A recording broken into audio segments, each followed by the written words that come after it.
Peter said this stuff happens all the time in Washington. If so, why are we talking about it now? Is it because of Boston? Well, it most certainly is because of Boston. And when an event like Boston happens, everyone is at a heightened level of sensitivity and is much more concerned about any potential indicators of threat than they normally are. And secondly, in this case, and rather unusually, the administration elected to release information about at least the letter to the White House. The letter to the Senate would have been released by the Senate. So in that context, people connect the dots and begin thinking not only is there a plot to attack government offices with a biological toxin, but it may possibly be connected to an ongoing security situation which manifested for the first time on Monday in Boston.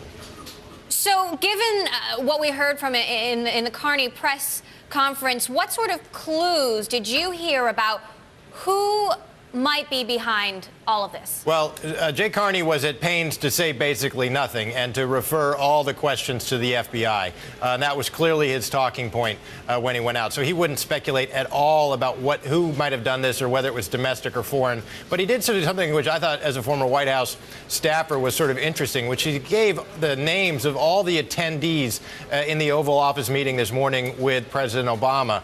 And interestingly, all the names that he listed were the people on his domestic security team. It omitted the people who are responsible for foreign policy and foreign intelligence, like the Secretary of State, the Director of National Intelligence, or the Director of CIA. It was all the domestic officials. And so this is, again, speculative, but given how little the administration is giving us about its theories of this case, I think it suggests that the administration, at least, is predominantly focused on a theory that says this was a domestic attack.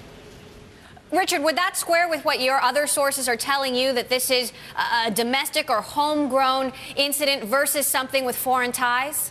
Most people who've had experience with cases like this are very careful about making predictions. And so what I said this morning with Tom Keene is that there's essentially a speculative lean towards domestic. And there's no hard evidence at this time, and we're ready for evidence to emerge that rebuts that theory. But I'd say the smart money now leans very slightly towards an attack of domestic origin and execution. Now, Richard, let's get back to the suspicious mail. What kinds of technology is used to scan letters at the White House? Well, it's several different kinds. They're X-rayed routinely, and then they're swabbed looking with very simple assays that are looking for the presence of different kinds of substances, chemical compounds principally.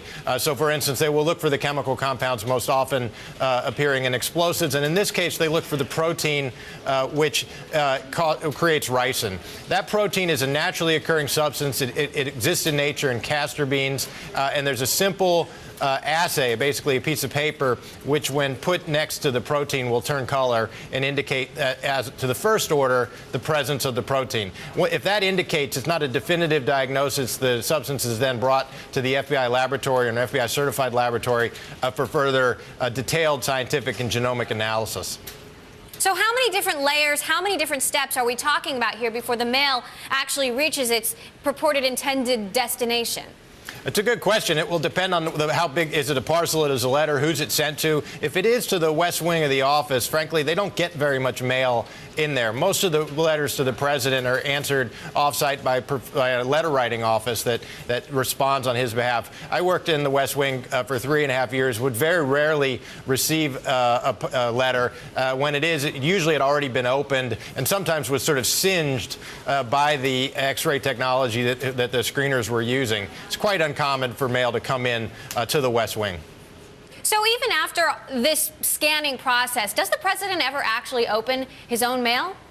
I doubt it very much. I mean, I don't know what he does with stuff that his family gets or he may do at another facility, but I don't think the Secret Service are going to allow the president or the president-elect or even one of the leading contenders in the presidential election to open their own mail unscreened.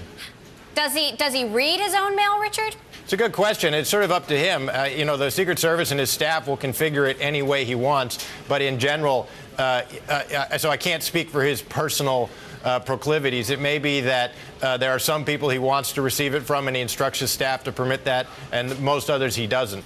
But you know, the mail is a known threat vector for high officials in government offices. There have been multiple attempts to attack office buildings via the mail system, and so places with a heightened level of security routinely screen and really keep the mail away from the most sensitive locations and recipients.